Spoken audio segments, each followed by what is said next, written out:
Hello दोस्तों, स्वागत है आपका केम कोर्स के इस यूट्यूब चैनल में। और आज हम बात करने वाले हैं एसिड बेस कॉन्सेप्ट के लेक्चर नंबर 5 की, जिसमें आज हम पढ़ेंगे बफर सॉल्यूशन। अब बफर सॉल्यूशन क्या होता है, बफर सॉल्यूशन किस तरह से बनाया जाता है और बफर सॉल्यूशन कितनी तरह का होता है और बफर सॉल्यूशन क्या काम में आता है, उसकी बात आज हम इस वीडियो लेक्चर में करने वाले हैं। यानी कि इस वीडियो लेक्चर में हम कंप्लीट एक बफर सॉल्यूशन पर बात करेंगे। अब बात करते हैं कि बफर सॉल्यूशन आखिर में होता क्या है। तो बफर सॉल्यूशन कंपाउंड्स का वो सॉल्यूशन होता है या बफर सॉल्यूशन एक ऐसा सॉल्यूशन होता है जिसका पीएच मेंटेन रहता है, यानी कि जिसका पीएच कांस्टेंट रहता है। जब आप उस सॉल्यूशन के अंदर स्मॉल अमाउंट में एसिड या कोई बेस ऐड करते हो तो उस सॉल्यूशन के पीएच पर कोई फर्क नहीं पड़ता या उस सॉल्यूशन का पीएच चेंज नहीं होता।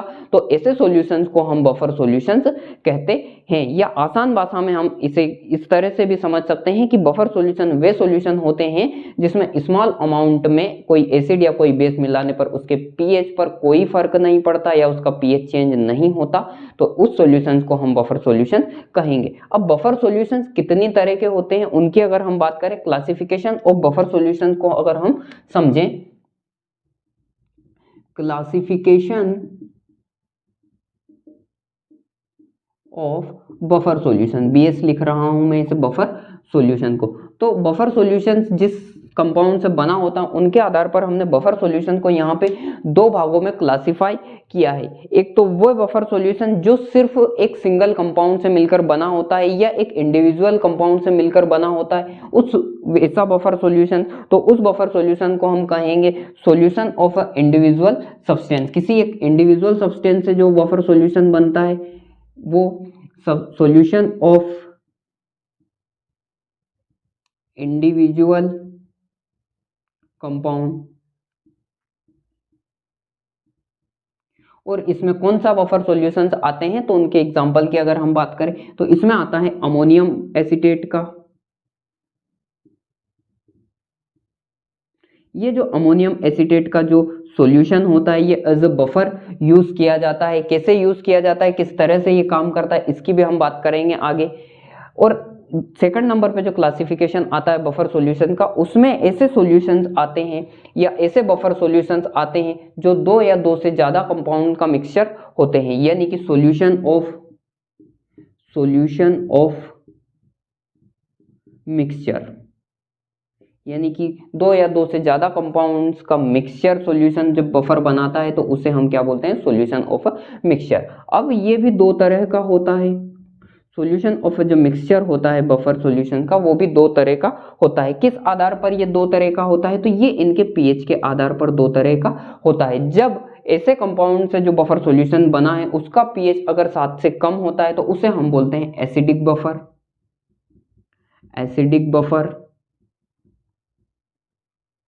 जबकि ये पीएच अगर 7 से ज्यादा होता है तो उसे हम बोलते हैं बेसिक बफर।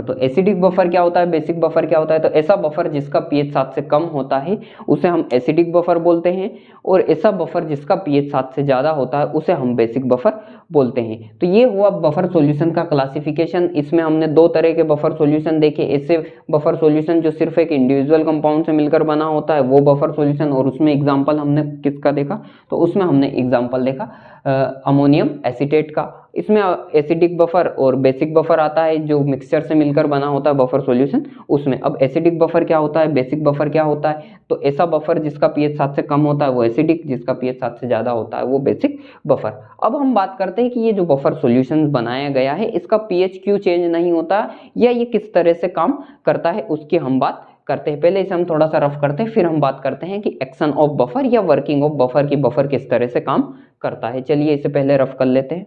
तो अब बात कर लेते हैं हम एक्शन ऑफ बफर की या working of buffer. Action of buffer, तो पहले हम बात करेंगे जो हमने इंडिविजुअल सब्सटेंस से बनाया था बफर, और वो हमने किससे बनाया था, वो हमने बनाया था अमोनियम एसीटेट से, CH3COO NH4 से हमने जो बफर बनाया था उसमें। तो ये जो अमोनियम एसीटेट का जो बफर है इसमें जब हम कोई एसिड या कोई बेस जब ऐड करते हैं तो इसमें ऐसा क्या होता है कि इसका पीएच चेंज नहीं होता, उसकी बात करेंगे हम एक्शन ऑफ बफर में। तो देखिए कि कोई भी सॉल्यूशन अगर आपके पास है, कोई भी सॉल्यूशन है अगर आपके पास में, तो उस सॉल्यूशन का पीएच कब चेंज होगा, उस सॉल्यूशन का पीएच कब चेंज होगा, जब उस सॉल्यूशन के अंदर आयंस का कंसंट्रेशन चेंज होगा। आयंस का जब कंसंट्रेशन चेंज होगा किसी भी सॉल्यूशंस के अंदर, तो उस सॉल्यूशंस का पीएच चेंज होता है। ये हमें पता है, अब तक के लेक्चर्स अगर आपने देखे होंगे तो ये चीज आपको आसानी से समझ में आ गई होगी कि अगर आपको पीएच चेंज करना है तो किसी भी सॉल्यूशंस में, तो उस सॉल्यूशंस में आप आयंस का अगर कंसंट्रेशन चेंज कर देते हो तो उस सॉल्यूशंस का पीएच चेंज हो जाता है। अगर उस सॉल्यूशंस के अंदर केटायंस इंक्रीज हो गए, केटायन का कंसंट्रेशन अगर बढ़ता है, तो उस सॉल्यूशन, जो आपका सॉल्यूशन है वो एसिडिक नेचर का हो जाता है।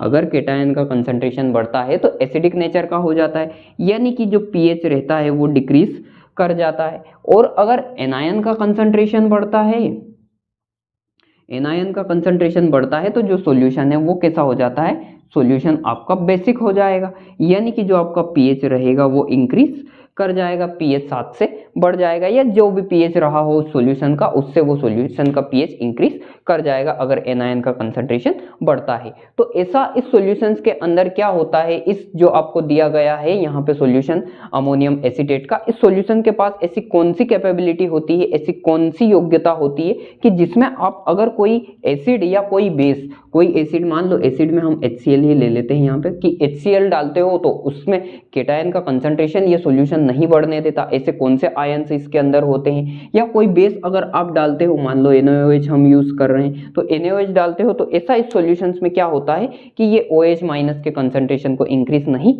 करने देता। तो चलिए हम इसे देखते हैं। मान लो हमारे पास में इस अमोनियम एसीटेट का सॉल्यूशन है और इस सॉल्यूशन के अंदर अमोनियम एसीटेट है, यानी कि इसके अंदर, इस सॉल्यूशन के अंदर हमारे पास में CH3COO माइनस आयन होंगे और इसके अंदर अमोनियम यानी कि NH4+ आयन भी होगा।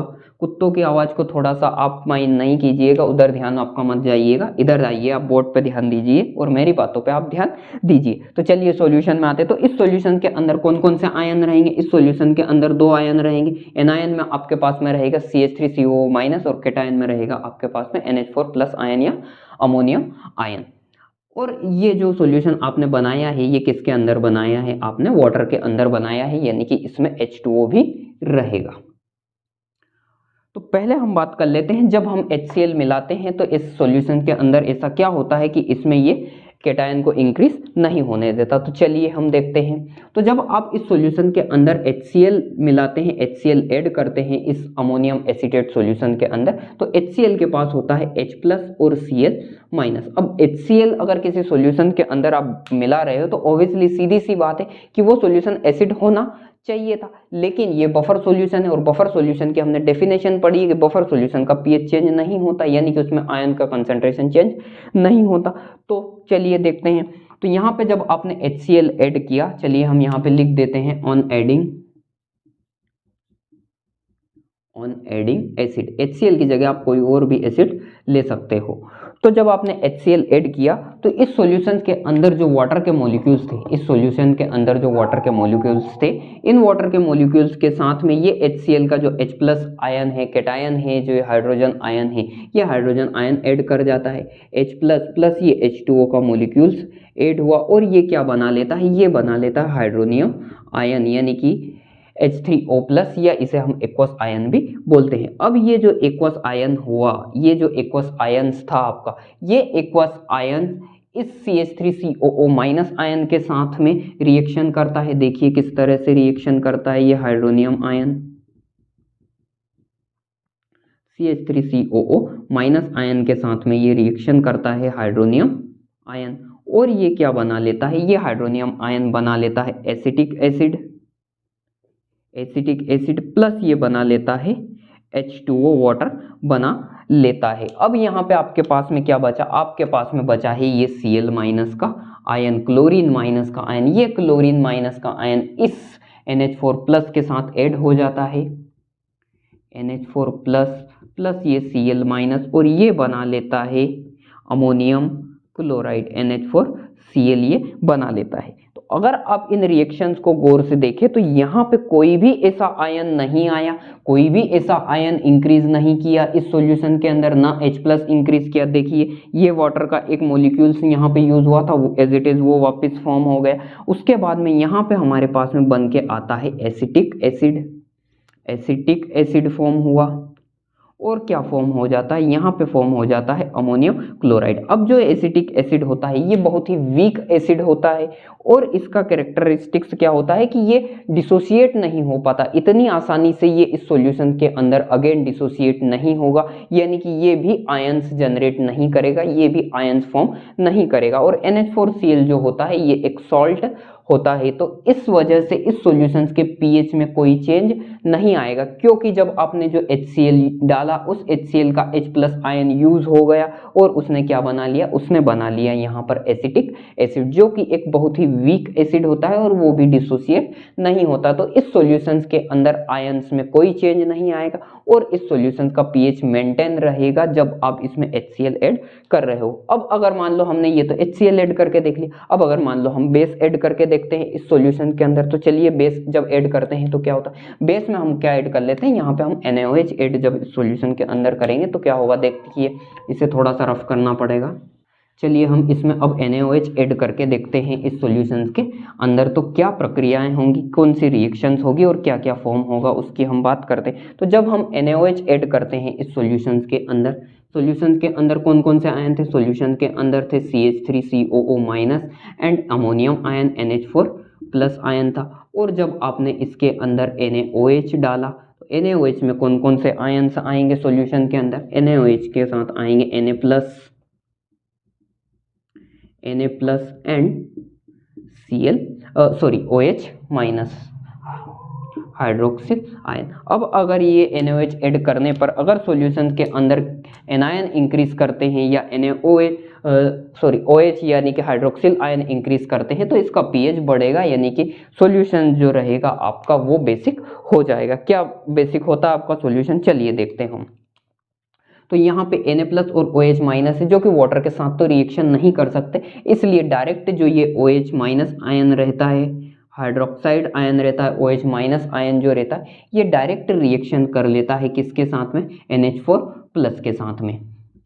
NH4+ जो आपका अमोनियम आयन है उसके साथ में ये रिएक्शन कर लेगा माइनस आयन, और ये क्या बना लेता है, ये बना लेता है NH4OH, जो कि होता है बहुत ही वीक बेस होता है। वीक बेस अगेन डिसोसिएट नहीं करेगा और सॉल्यूशंस के अंदर कोई आयन फॉर्म नहीं करेगा, क्योंकि आपने जब बेस ऐड किया था तो OH- आयन से आपके बेस का पीएच बढ़ना चाहिए था, लेकिन उस OH- आयन का यूज कर लिया, किसने कर लिया, वो आपके अमोनियम आयन ने यूज कर लिया और क्या बना लिया, उसने एक वीक बेस बना लिया। और जो बचा हुआ आपका Na+ का आयन रहता है, उस Na+ का आयन वो बना लेता है CH3COO- के साथ में, प्लस Na+ ऐड हो जाता है और ये बना लेता है सोडियम एसीटेट, जो कि होता है सॉल्ट।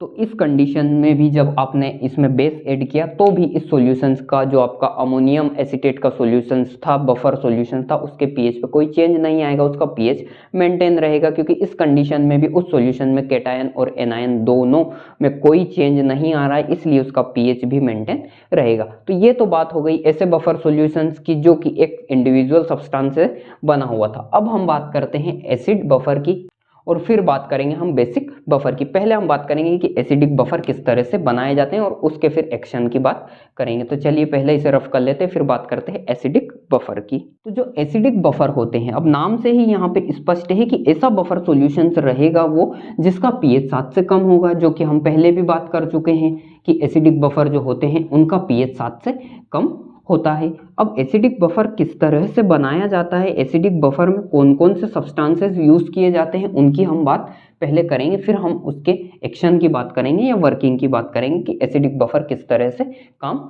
करता है। तो चलिए पहले हेडिंग डाल दीजिए आप यहाँ पे, एसिडिक बफर। एसिडिक बफर,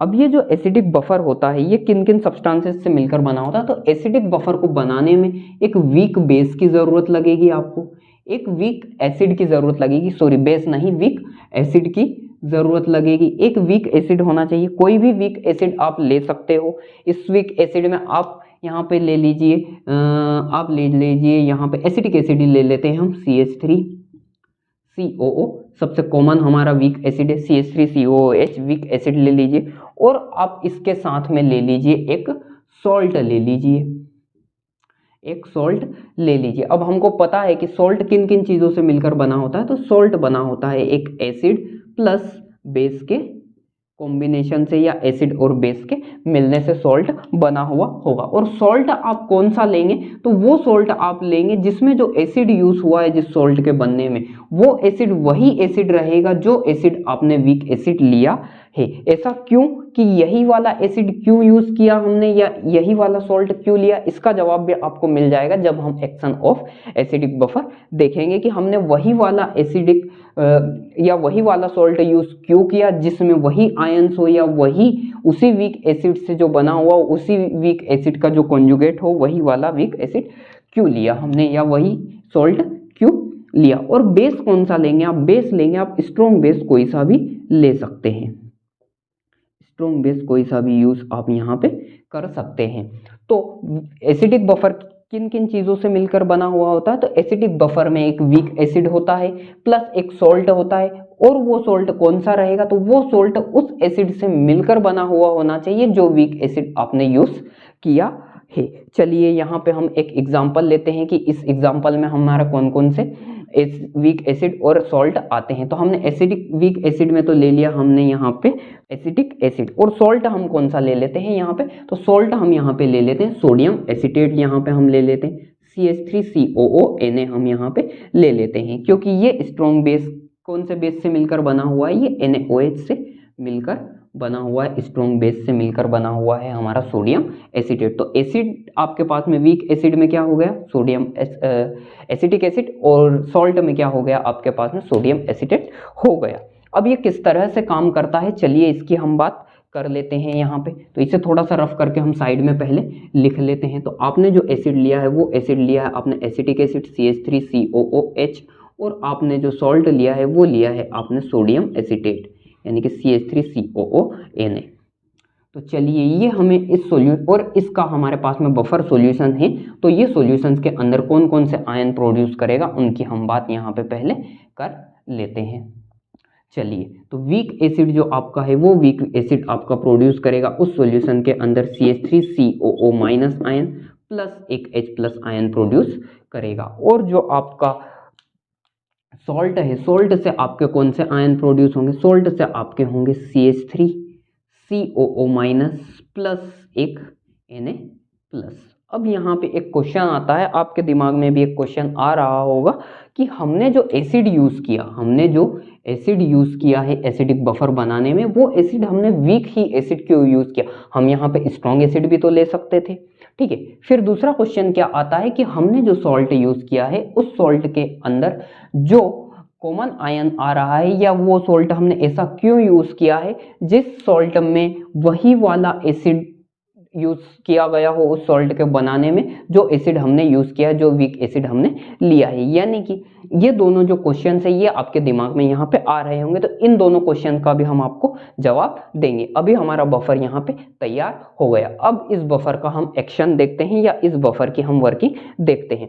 तो इस बफर में जब हम स्मॉल अमाउंट में कोई एसिड, स्ट्रॉन्ग एसिड मिलाते हैं या कोई स्ट्रॉन्ग बेस मिलाते हैं, तो इसका पीएच क्यू चेंज नहीं करेगा, क्योंकि अभी हमने देखा है कि पीएच चेंज कब करता है, जब उस सॉल्यूशन के अंदर कोई केटायन या एनायन इंक्रीज करते हैं तो उसका पीएच घटता है या बढ़ता है। तो चलिए इसके वर्किंग की हम बात कर लेते हैं। तो जब हम इस बफर के अंदर, एसिडिक बफर के अंदर हम कोई एसिड ऐड करते हैं, तो ऑन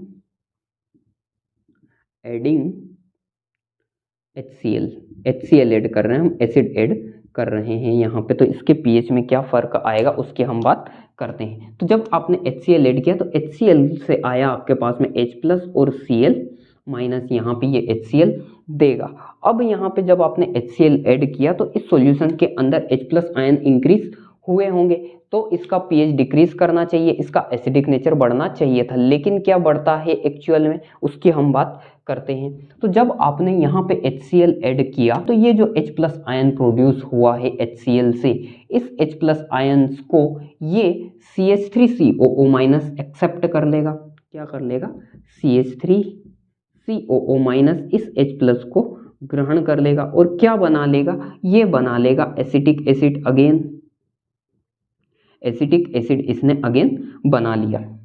अब यहाँ पे एसिटिक एसिड बना लिया और ये जो Cl माइनस आयन था, ये Cl माइनस आयन किससे ऐड हो जाएगा? ये Cl माइनस इस Na प्लस से ऐड हो जाएगा और ये क्या बना लेंगे? ये बना लेंगे NaCl सोल्ट बना लेंगे। और ये कैसा बन गया? ये बन गया वीक एसिड।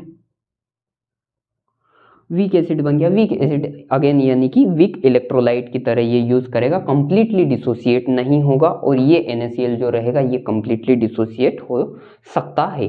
अब यहाँ पे हमने जो वीक एसिड यूज किया वो वीक ही एसिड क्यों यूज किया? और हमने यहाँ पर जो सॉल्ट लिया उस सॉल्ट में जो एसिड यूज हुआ है वो सॉल्ट जिस एसिड से बना वो हमने कॉमन एसिड वाला सॉल्ट क्यों लिया? तो देखिए यहाँ पे अगर ये CH3COOH अगर डिसोसिएट होता तो यहाँ पे इस H प्लस आयन का कंसंट्रेशन बढ़ जाता उस सॉल्यूशन के अंदर। अभी ये जो CH3COOH होता है ये वीक एसिड होता है और ये कैसा रहता है? ये पार्शियली डिसोशिएट होता है, यानी कि ये कंप्लीट डिसोसिएशन इसका नहीं होता क्योंकि ये वीक एसिड है। लेकिन फिर भी इसका डिसोसिएशन से H प्लस आयंस का कंसंट्रेशन उस सॉल्यूशन के अंदर बढ़ रहा था। मान लो वो सॉल्यूशन हमारा इस कंटेनर में था, ये बफर था और इसमें ये CH3 ये एसिटिक एसिड था और जब ये डिसोसिएट होता तो इस H प्लस आयन का कंसंट्रेशन बढ़ता और H प्लस आयन का कंसंट्रेशन बढ़ना यानी कि एसिडिक नेचर उस सॉल्यूशन के अंदर बढ़ता।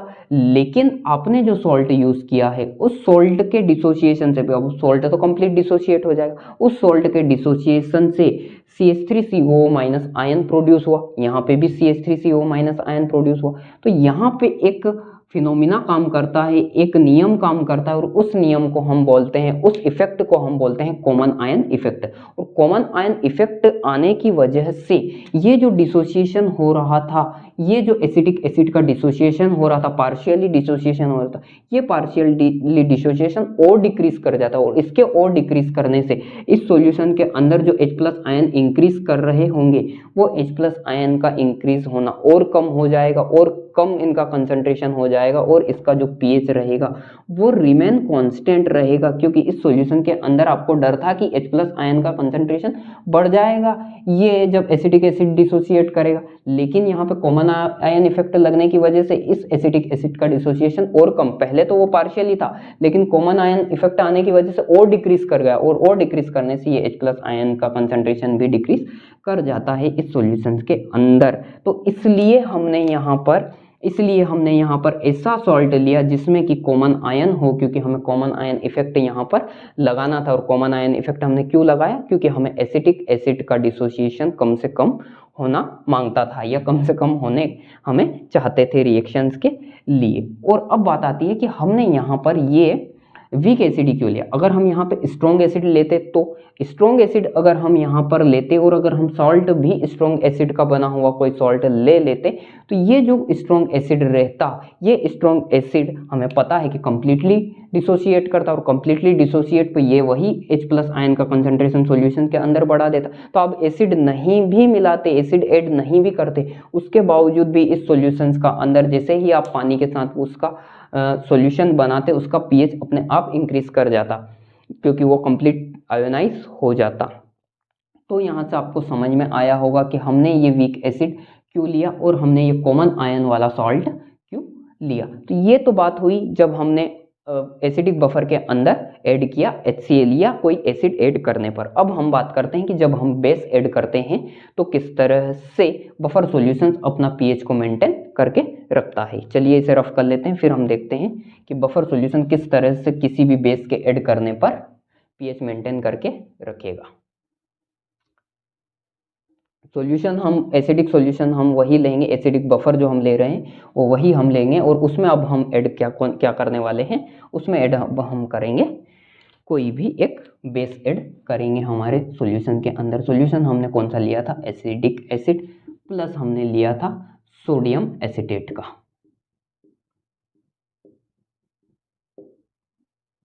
तो इस सॉल्यूशन के अंदर जब हम ऑन एडिंग इसमें हम कोई सा भी बेस मिला देते हैं, बेस हम ले लेते हैं वही NaOH ले लेते हैं। NaOH जब ऐड करेंगे तो क्या होगा, जब NaOH डालेंगे तो NaOH के पास में Na प्लस रहेगा एंड OH माइनस रहेगा। अब अगर इस सॉल्यूशंस के अंदर अगर OH माइनस आयन इंक्रीज करते हैं तो ये buffer, acidic buffer as a buffer काम नहीं करता है। क्या OH माइनस आयन इंक्रीज करते हैं जब आप इस बफर सॉल्यूशन के अंदर NaOH डालते हैं? चलिए देखते हैं करते हैं या नहीं करते हैं। तो सॉल्यूशंस के अंदर ऑलरेडी क्या मौजूद था, सॉल्यूशंस के अंदर ऑलरेडी कौन कौन से आयन मौजूद थे? सॉल्यूशन के अंदर ऑलरेडी थी COOH minus ion plus H plus ion, और एक और जो आपका सॉल्ट डिसोसिएट हुआ था उससे क्या बना था, CH3CO minus plus Na plus ion मौजूद थे, और आपने ऐड क्या किया इसके अंदर, NaOH ऐड किया। तो जब आपने NaOH ऐड किया इसके अंदर तो इसमें आपको Na प्लस और OH माइनस आया।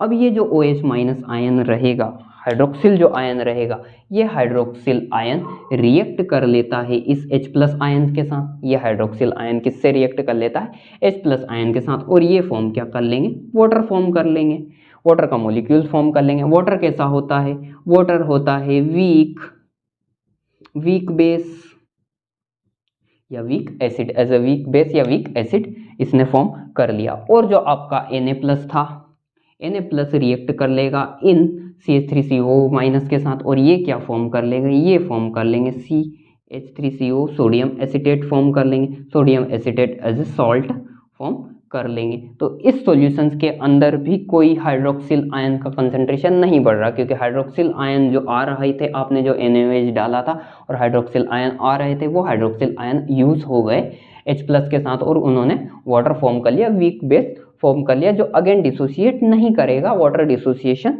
नहीं होगा, क्योंकि वो ऑलरेडी वीक है, पार्शियली डिसोसिएट हो भी सकता है, लेकिन वाटर एज ए स्टेबल है, बहुत स्टेबल है, यहाँ पर कोई बाहर से उसे हम एनर्जी नहीं दे रहे तो वो डिसोसिएट नहीं होगा, और ये हमने यहाँ पे सॉल्ट फॉर्म कर लिया। यानी कि कहने का मतलब ये कि एसिडिक बफर के अंदर जब आप कोई भी बेस ऐड करते हो तब भी उसके pH में कोई परिवर्तन नहीं आएगा। अब बात आती है ये रिएक्शन से, आपको यहाँ से समझ में तो आ गया होगा कि जब आप ये NaOH ऐड कर रहे हो, HCl ऐड कर रहे हो, यानी कि एसिड और बेस ऐड कर रहे हो, तो ये जो एसिड और बेस आप ऐड कर रहे हो ये स्मॉल अमाउंट में ऐड करना है। ऐसा नहीं है कि आपने सॉल्यूशन लिया बफर का 200 ml बफर सॉल्यूशन लिया और उसमें आपने 2 लीटर HCl मिला दिया, ऐसा नहीं। ये जो आप HCl और ये ऐड कर रहे हो, एसिड और बेस ऐड कर रहे हो, ये स्मॉल अमाउंट तक काम करता है, स्मॉल अमाउंट तक उसे रोक के रख सकता है। अब सीधी सी बात है, 200 ml अगर बफर है और उसमें आपने बहुत सारा HCl डाल दिया या बहुत सारा NaOH डाल दिया, तो वो कैसे pH को मेंटेन करके रख पाएगा, क्योंकि वो एक हद तक ही आयंस को रोक पाएगा, एक हद तक ही आयन के कंसंट्रेशन को मेंटेन कर पाता है pH। इसलिए pH कब तक कांस्टेंट रहेगा, तो वो तब तक कांस्टेंट रहेगा जब तक आप स्मॉल अमाउंट में कोई एसिड या बेस ऐड करते हो। अब बात करते हैं हम बेसिक बफर की। ये था एसिडिक बफर। एसिडिक बफर में हमने देख लिया कि एसिड ऐड करके भी देख लिया और बेस ऐड करके भी देख लिया, और pH किस तरह से मेंटेन रहता है वो भी हमने देख लिया, और हमने ये भी देख लिया कि एसिडिक बफर कैसे बनाए जाते हैं। अब बात कर लेते हैं चलिए बेसिक बफर की, कि बेसिक बफर किस तरह से बनाए जाते हैं। अब एसिडिक बफर हमने किस किस से बनाए थे, तो एसिडिक बफर हमने बनाए थे वीक एसिड, और हमने क्या लिया था, सॉल्ट लिया था। और सॉल्ट हमने कैसा लिया था, तो हमने वो सॉल्ट लिया था जिसमें जो एसिड रहता है, जिस एसिड से मिलकर वो सॉल्ट बना हुआ होता है, वो वही एसिड रहेगा जो वीक एसिड हम यूज कर रहे हैं। अब हम बात कर लेते हैं बेसिक बफर की। तो बेसिक बफर में भी आपको यहाँ से अंदाजा तो लग ही गया होगा कि बेसिक बफर यानी कि जिसका pH कैसा रहेगा, 7 से ज़्यादा रहेगा। और बेसिक बफर के कौन कौन से कंपाउंड या कौन कौन से सब्सटेंस से मिलकर बना होगा, तो बेसिक बफर मिलकर बना होगा वीक बेस, एक तो इसमें वीक बेस यूज हुआ होगा, प्लस एक चीज़ और क्या इसमें मिली होगी, तो इसमें मिली होगी एक सॉल्ट। अगेन वही सॉल्ट आपका किस किस चीज़ से मिलकर बना होगा, एसिड प्लस बेस का बना होगा ये सॉल्ट।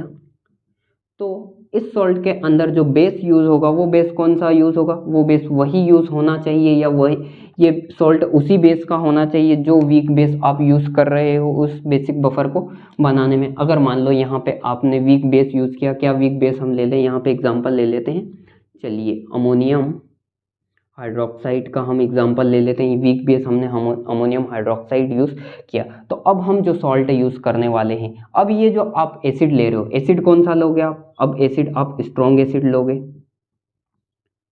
स्ट्रॉन्ग एसिड लोगे, यानी कि एसिडिक बफर बनाने में जो बेस यूज हो रहा था वो स्ट्रॉन्ग बेस हो रहा था, जबकि बेसिक बफर बनाने में जो एसिड यूज हो रहा है वो स्ट्रॉन्ग एसिड यूज हो रहा है। इस बात को आप ध्यान रखिएगा। तो एसिड आप स्ट्रॉन्ग एसिड में आप ले लीजिए HCl ले लेते हैं, HCl स्ट्रॉन्ग एसिड ले लिया। और बेस कौन सा ले लिया आपने?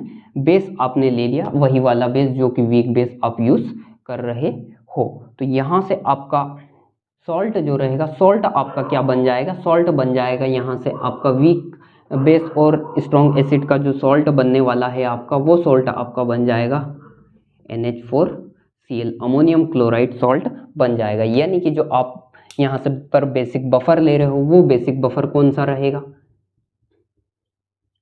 NH4OH आपका वीक बेस हो गया, और जो आपका सॉल्ट रहेगा, सॉल्ट आपका रह जाएगा अमोनियम क्लोराइड, और इन दोनों का जो सॉल्यूशन रहेगा एज अ बफर आपको काम में आने वाला है। चलिए यहाँ से आपको समझ में आया कि हमने ये जो बेसिक बफर बनाया ये किस तरह से बनाया। तो इसमें हमने एक वीक बेस लिया है और हमने सॉल्ट लिया है NH4Cl, और वो जो NH4Cl है वो उसी बेस का बना हुआ है जो बेस वीक आपने यूज किया। चलिए इसकी अब हम वर्किंग देखते हैं या इसका हम एक्शन देखते हैं।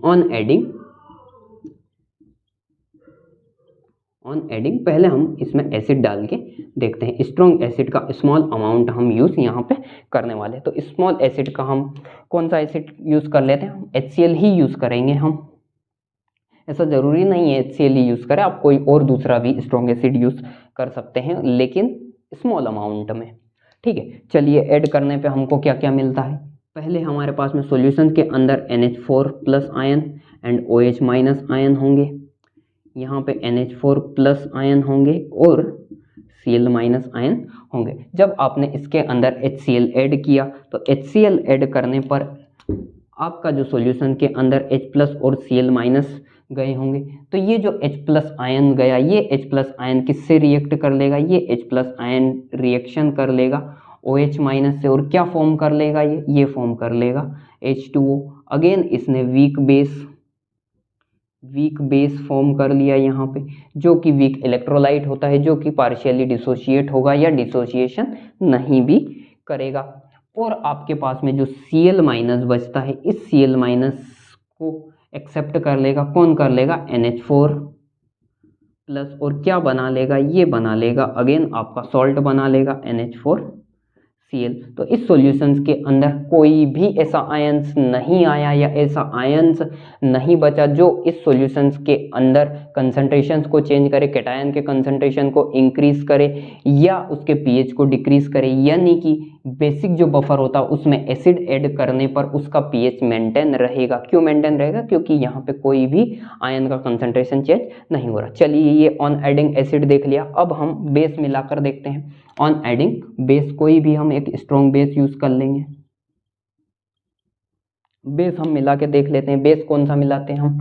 बेस NaOH ही मिला लेते हैं हम। NaOH के एडिशन पर हमको क्या मिलता है? अगेन हमारे सॉल्यूशंस के अंदर कौन कौन से आयन हैं? सॉल्यूशन के अंदर वही हमारे पास में है NH4+ ammonium ion, hydroxyl ion, OH- ion and chlorine यानी Cl- आयन है। तो जब हमने इसके अंदर NaOH मिलाया, NaOH का एडिशन किया, तो सॉल्यूशन के अंदर Na+ और OH- आयन आए।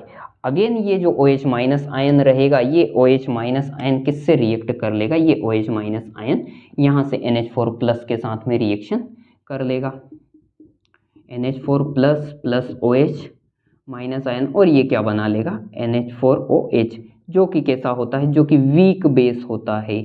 वीक बेस के आने से पीएच में इतना फर्क नहीं पड़ता, ना ही ये आयोनाइज होगा। तो OH- आयंस ये सॉल्यूशन के अंदर प्रोड्यूस करे। क्यों आयोनाइज नहीं होगा? क्योंकि वीक बेस है, weak electrolyte partially break down होते हैं, पार्शियली ब्रेक होते हैं। और यहाँ पे ऑलरेडी कॉमन आयन लग रहा है, देखिए NH4+ कॉमन आयन आने की वजह से ये डिसोसिएशन ही नहीं करेगा, डिसोशिएट ही नहीं होने देगा ये, क्योंकि कॉमन आयन का क्या काम होता है कि कॉमन आयन जब यहाँ पे जिस भी सॉल्यूशन के अंदर कॉमन आयन प्रेजेंट होता है तो वो आयन्स में रिपल्शन होता है, रिपल्शन होने की वजह से उस सॉल्यूशंस की जो पोटेंशियल एनर्जी रहती है वो इंक्रीज करने लगती है, सॉल्यूशन की एनर्जी इंक्रीज करने लगती है। और हमने पढ़ते आए हैं, हमने जब एटॉमिक स्ट्रक्चर पढ़ा वहाँ पे भी हमने बताया था कि कोई भी सॉल्यूशन या कोई भी रिएक्शन हुई वो हमेशा उस डायरेक्शन में जाना चाहेगी जिसमें उसको स्पॉन्टेनिटी आए, लेकिन यहाँ पे स्पॉन्टेनिटी नहीं आ रही, यहाँ पे तो उसको रिपल्शन लग रहा है, विपरीत फोर्स लग रहा है, विपरीत फोर्स की तरह कोई भी रिएक्शन नहीं जाना चाहती। तो यहाँ से आपको कॉमन आयन से समझ में आया होगा कि ये जो कॉमन आयन आने की वजह से ये NH4OH का डिसोसिएशन को डिक्रीज कर देगा। और ये तो बात हुई बेस ऐड करने पर। तो बेस ऐड करने पर भी इस सॉल्यूशंस का कोई pH चेंज नहीं होता है। तो आपको यहाँ से समझ में आया होगा कि जो बफर सॉल्यूशंस होते हैं उनका pH मेंटेन क्यों रहता है स्मॉल अमाउंट में एसिड या बेस ऐड करने पर, क्योंकि उनके अंदर ऐसे आयंस प्रेजेंट होते हैं, ऐसे बेस प्रेजेंट होते हैं, ऐसे एसिड्स आयंस प्रेजेंट होते हैं, ऐसे केटायंस, ऐसे एनायंस प्रेजेंट होते हैं जो कि आप एसिड डाल रहे हो उसमें जो केटायंस और एनायंस आ रहे हैं उनको वो मेंटेन करके रखते हैं, उनका मेंटेनेंस बना के रखते हैं, जिससे कि उस सॉल्यूशंस का pH चेंज नहीं होता। अब बात आती है कि ये जो बफर सॉल्यूशंस रहते हैं इनकी क्या इंपॉर्टेंस होते हैं, इनके क्या एप्लीकेशंस होते हैं। तो चलिए उनकी भी हम बात यहाँ पे कर लेते हैं। तो कुछ बायोकेमिकल रिएक्शंस ऐसी रिएक्शंस होती है, कुछ रिएक्शंस हमारे इवन हमारी जो बॉडी होती है उसके अंदर भी कुछ ऐसी रिएक्शंस होती है कि वो एक पर्टिकुलर एनवायरनमेंट की ज़रूरत होती है, पर्टिकुलर pH की ज़रूरत होती है। अब जैसे कि हमारा स्टमक ही हो गया, स्टमक में आप जब डिफरेंट टाइप का खाना खाते हो तो वहाँ का pH भी डिफरेंट हो जाना चाहिए, लेकिन स्टमक का pH कांस्टेंट रहता है। अगर किसी दिन आप अगर मान लो उसका pH रेगुलर चेंज होता, तो आप अगर मान लो कोई खट्टी चीज़ खाते, कोई एसिडिक चीज़ खाते, तो इस तरह से तो आपको डेली बेस पे एसिडिटी बनती रहनी चाहिए थी। तो इस तरह से ये जो बफर सॉल्यूशंस रहता है इसका काम जो रहता है तो ये pH को मेंटेन करने का काम करता है, यानी कि ये जो बफर सॉल्यूशन रहता है ये बायोकेमिकल रिएक्शंस में भी बहुत काम में आता है या बहुत इंपॉर्टेंस इसका होता है। उसके बाद में हमारा जो ब्लड होता है, ब्लड का pH भी कांस्टेंट होता है, ब्लड का pH हमारा होता है 7.4 होता है ब्लड का pH।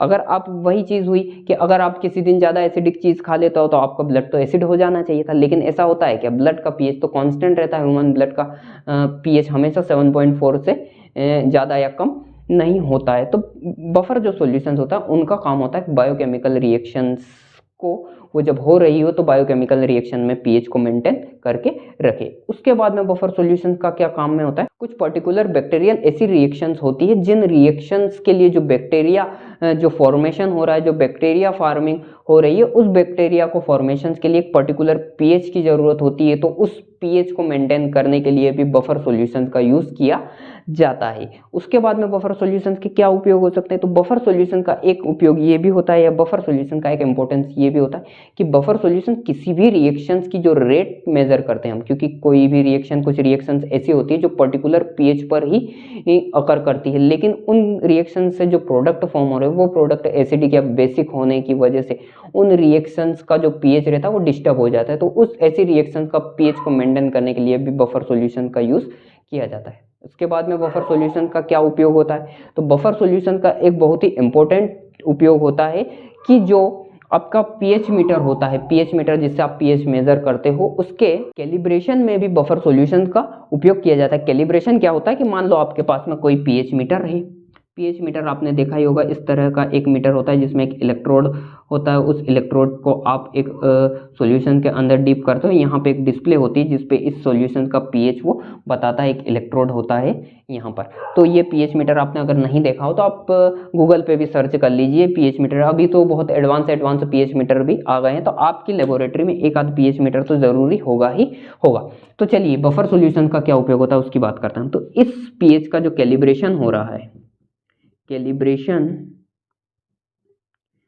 कैलिब्रेशन का मतलब क्या होता है कि अगर आपको इस pH मीटर को एक पर्टिकुलर pH पर सेट करना है, एक पर्टिकुलर pH पर इस pH मीटर को आपको सेट करना है, मान लो कि इस pH मीटर को आपको 6 pH पर सेट करना है, तो आप 6 pH का बफर लेंगे, 6 pH का बफर लेंगे और 6 pH का बफर लेंगे और इससे चेक करेंगे कि आपका जो pH मीटर है वो एग्जैक्ट वैल्यू दे रहा है या नहीं दे रहा है, या आपको इस pH मीटर को 6 pH पर फिक्स भी करना हो तो भी आप इसका कैलिब्रेशन कर सकते हो। कैलिब्रेशन का मतलब होता है कि इस pH मीटर का मापन करना, इस pH मीटर को देखना कि ये pH मीटर वाकई में सही काम कर रहा है या नहीं, वरना पता चले कि आपने बफर लिया 6 का और वो pH मीटर 7 बता रहा है, यानी कि pH मीटर में कुछ ना कुछ गड़बड़ है। तो pH मीटर के कैलिब्रेशन में भी बफर सॉल्यूशंस का उपयोग किया जाता है। तो ये कुछ इंपॉर्टेंस है बफर सॉल्यूशंस के। तो उम्मीद है इस वीडियो लेक्चर से आपको बफर सॉल्यूशंस कंप्लीट समझ में आया होगा। बफर सॉल्यूशन किस तरह से बनाया जाता है, कितनी तरह का होता है, बफर सॉल्यूशन का क्लासिफिकेशन हमने देखा। उसके बाद में हमने देखा कि एसिडिक बफर किस तरह से बनाया जाता है, बेसिक बफर किस तरह से बनाया जाता है,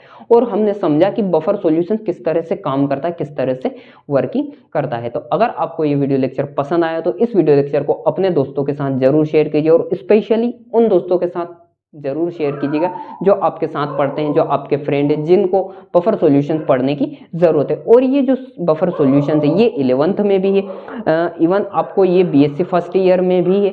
उसके साथ साथ ये जो बफर सॉल्यूशन है ये आप जब भी बीएससी जब तक करेंगे, जब तक आप एमएससी करेंगे, तब तक आपको बफर सॉल्यूशन काम में आएगा। ये बफर सॉल्यूशन का मैकेनिज्म आपको काम में आएगा, आपको समझ में आएगा कि बफर सॉल्यूशन किस तरह से काम करता है। तो उम्मीद है आपको वीडियो लेक्चर पसंद आया हो। कुत्तों की आवाज़ बहुत ज़्यादा आ रही है क्योंकि अभी रात का काफ़ी ज़्यादा समय हो गया, लगभग 1:30 बज चुके हैं, इसलिए कुत्ते भी ज़्यादा भौंक रहे हैं। तो लेक्चर को हम यहीं पे फिनिश करते हैं, मिलते हैं नेक्स्ट लेक्चर में। तब तक के लिए बाय बाय, थैंक यू, पढ़ते रहिए।